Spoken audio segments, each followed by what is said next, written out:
This is iFIBER 1 News. Here are today's top stories. A Moses Lake woman was sentenced to 47 days in jail for her role in the murder of 22-year-old Christian Guerra.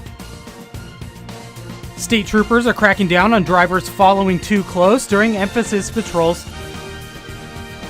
A Washington man might be Father of the Year after building a roller coaster in his backyard for his son. From the iFIBER 1 newsroom, this is iFIBER 1 News, and it starts now. A Moses Lake woman was sentenced to 47 days in jail for her role in the murder of 22-year-old Christian Guerra. Martha Mejia, a 36-year-old woman, pleaded guilty in Grant County Superior Court to negligent driving in the first degree. She also entered an Alford plea to assault in the fourth degree, which means she doesn't admit to committing the crime but felt a jury would convict her. Mejia's husband, Jason Williams, a 39-year-old man, was sentenced in November to 40 years in prison after he was convicted of murder in the second degree and 3 counts of assault in the first degree.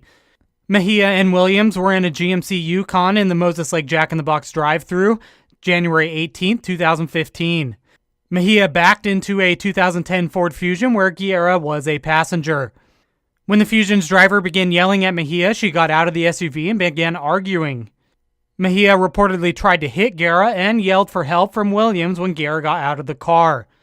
Williams and Guerra began fighting before Guerra got back into the Fusion, but Williams hit him again and Guerra resumed the fight. Williams went back to the SUV, grabbed a gun, and fired several rounds, fatally wounding Guerra. This is Joe Utter for iFIBER 1 News. State troopers are cracking down on drivers following too close during emphasis patrols. The statewide emphasis patrols are happening from March 7th to March 9th. Last year, the Washington State Patrol investigated more than 9,500 collisions caused by drivers following too close and stopped more than 24,000 vehicles for the violation. Under state law, following too close requires vehicles to follow at a distance that is reasonable and prudent.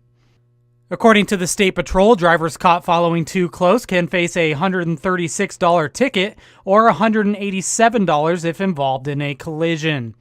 State Patrol officials say drivers can help troopers by reducing their following distance and giving themselves extra time to react.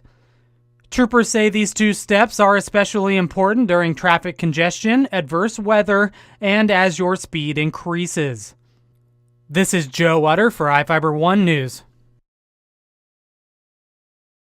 Do a quick little safety and make sure everything's still really good. Scott Brazelton likes a good project. He's built fences and a barn. And I go really fast. But his most ambitious project yet. You ready? Yeah. Here you go. Is this backyard roller coaster for his 3-year-old son Wyatt.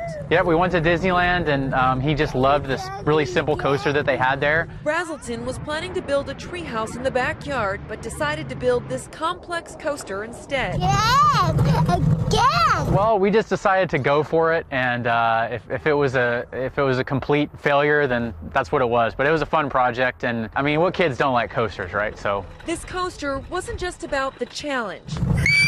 Brazelton built it to spend quality time with his son. You see, Brazelton's a Navy pilot and was deployed in the Persian Gulf when Wyatt was born. Being in the military, we are gone a lot.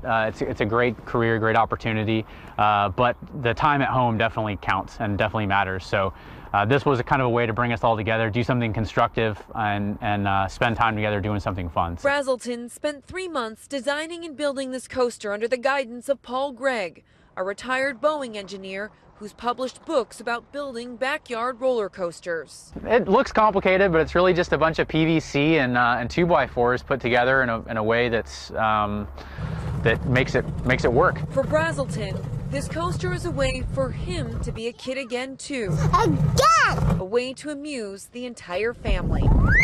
Doesn't get better than that for me, but I love it. It's great. Again? From the iFIBER 1 Weather Center, I'm Jeff Slicky taking a look at the basin's forecast for the week. Monday, upper 30s and cloudy skies. Clearing up for Tuesday in the low 40s. The overnight lows are still going to be in the low 30s as we move through the week. Wednesday near 50. Cloudy skies on Thursday in the mid 40s. Friday into the weekend looking partly sunny. For iFIBER 1, I'm Jeff Slicky. This is iFIBER 1 News.